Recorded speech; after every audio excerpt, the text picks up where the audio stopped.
Good morning all of you. देखिए बेटा 10.5 पे प्रक्षेप्य प्रोजेक्टाइल्स और प्रक्षेप्य पथ को प्रवाहित करने वाले कारक। प्रक्षेप्य क्या है, पहले देखिए वस्तु को फेंकना। कहता है कोई भी वस्तु जिसे हवा में छोड़ा जाता है, यूँ फेंक दिया जाता है तो प्रक्षेप्य कहलाता है।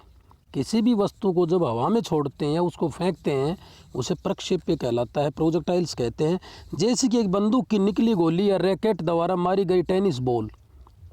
इसी तरह से भी समझाया जा सकता है कि जब बल लगाकर किसी वस्तु को हवा में इस प्रकार से फेंका जाता है कि ये गुरुत्व और वायु प्रतिरोध के प्रभाव में गति करे तो उसे प्रक्षेप्य प्रोजेक्टाइल्स कहते हैं। उदाहरण के लिए जैसे कि फेंकी गई या किसी चीज़ से मारी गई गेंद, उछलता हुआ या गोता खाता हुआ मानव शरीर। उछलना या गोता खाते जैसे गेंद को फेंकते हैं वो ऐसे गोते खाते हुए ऐसे घूमती है नीचे जाती है।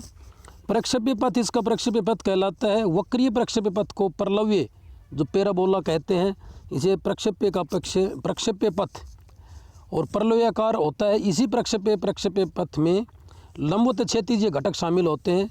जैसे नंबर 1 क्या है, लंबवत वर्टिकल तत्व। वर्टिकल कंपोनेंट्स क्या होते हैं, कहते हैं कि लंबवत तत्व फेंकी गई वस्तु की ऊंचाई प्रदान करता है। जैसे कि लंबवत तत्व क्या होते हैं, जो फेंकी गई वस्तु है उसकी ऊंचाई को प्रदान करते हैं।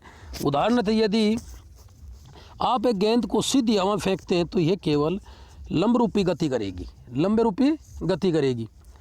नंबर 2 पे क्या है, क्षितिज हॉरिजेंटल तत्व। क्षितिज तत्व फेंकी गई वस्तु की दूरी प्रदान करता है।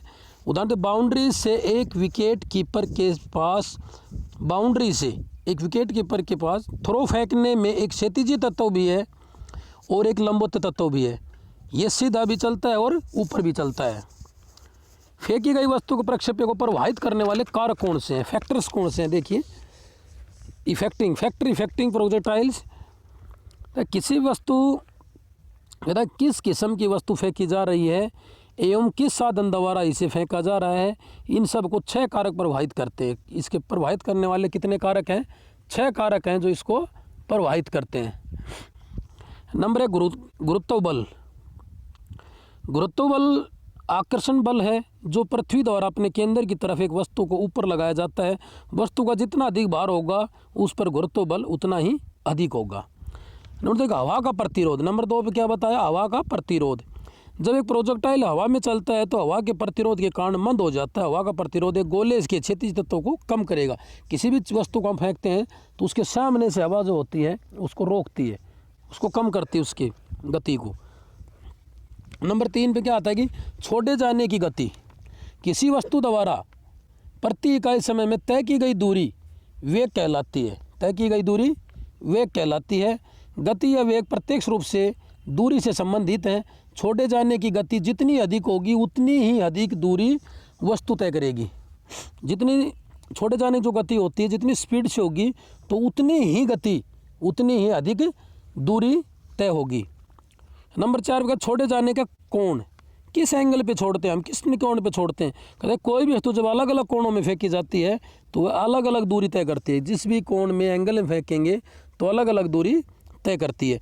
यदि एक ही वस्तु को 30 डिग्री या 60 डिग्री से अलग अलग कोणों में फेंका जाए तो उनके द्वारा तय की गई दूरी भी अलग अलग होगी। नंबर 5 में छोड़े जाने की ऊंचाई, हाइट ऑफ रिलीज।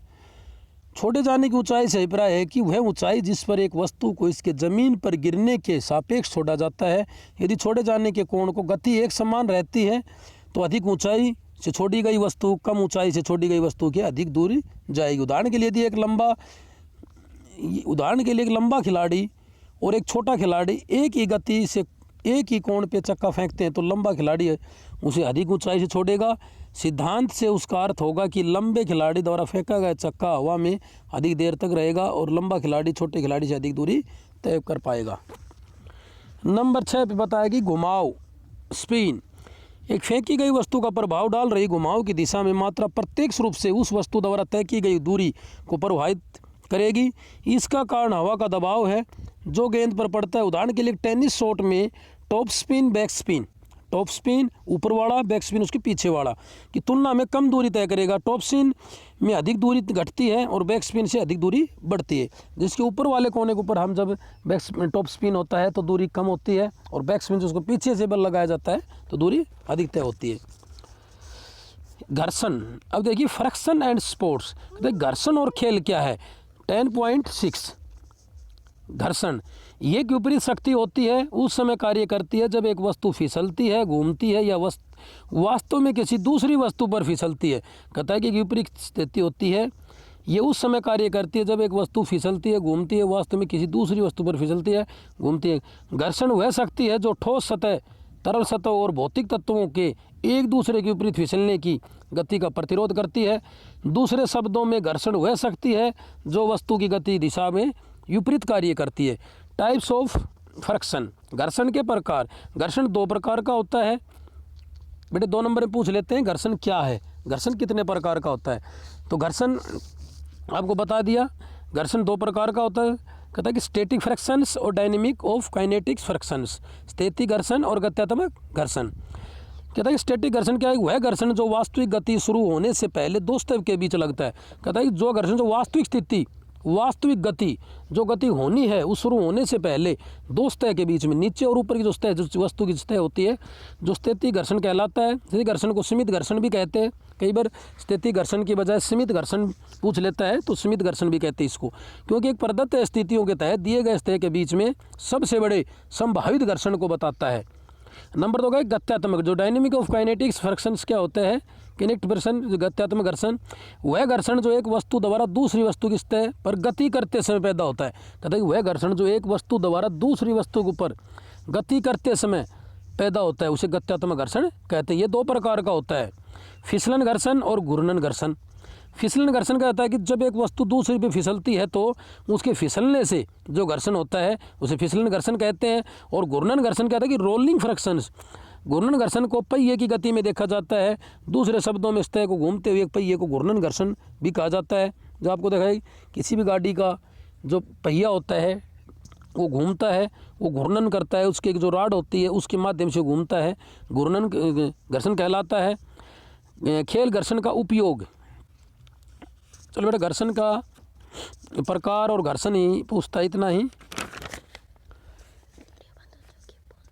बेटा। आज के लिए इतना ही काफ़ी। लेसन नंबर 10 हमारा ख़त्म हो गया बेटा। कल मैंने आपको बताया था कि साथ के साथ लेसन नंबर 10 का रिवीजन चलता रहना चाहिए।